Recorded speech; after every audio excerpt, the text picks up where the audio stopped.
নমস্কার সবাইকে। আমার সুমনস রান্নাবান্নায় সবাইকে স্বাগত। আমি একটু মটর ডাল ভিজিয়ে রাখলাম।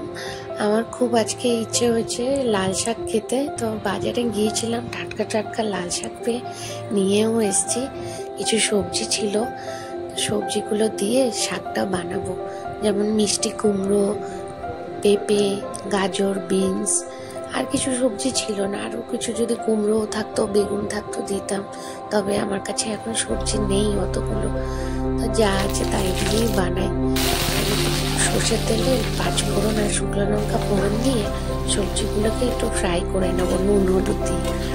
তারপরে শাকটা দিয়ে একটু ফ্রাই করবো।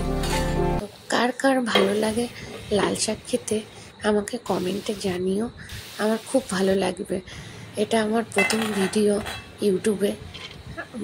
খুব ইচ্ছে ছিল অনেক দিন ধরে ভিডিও বানাবো, তবে এবার বানাতে পেরেছি। সবাই পাশে থেকেও, খুব ভালো লাগবে।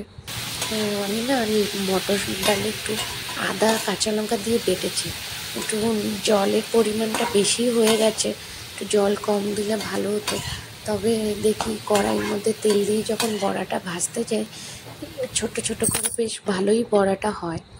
এদিকে শাকটা হালকা হচ্ছে, আমি বড়াটা ভেজে নিই, তারপরে আমি বড়াটা শাকের মধ্যে দিয়ে দেবো। শাকটা আমার হয়েই গেছে, বড়া দিলেই হয়ে যাবে। লাস্টে আমি একটু ভাজা মশলা দিয়ে শাকটাকে নামিয়ে ফেলবো। আমি শুকনো কড়াইতে একটু জিরে আর শুকনো লঙ্কা ভেজে ওটা গুঁড়ো করে একটু কাচের বয়মে রেখে দিয়ে অনেক দিন থাকে, খুব টেস্ট লাগে। একবার বানিয়ে খেয়ে দেখো, গরম ভাতে, রুটি, পরোটার সাথেও খুব ভালো লাগে। যাদের যাদের এই রেসিপিটা ভালো লেগেছে লাইক করো, শেয়ার করো আর সাবস্ক্রাইব করে দিও। আমার খুব ভালো লাগবে তোমাদের কমেন্ট পড়ে। যাদের যাদের ভালো লাগবে আমাকে কমেন্ট করে বলো। নমস্কার সবাই।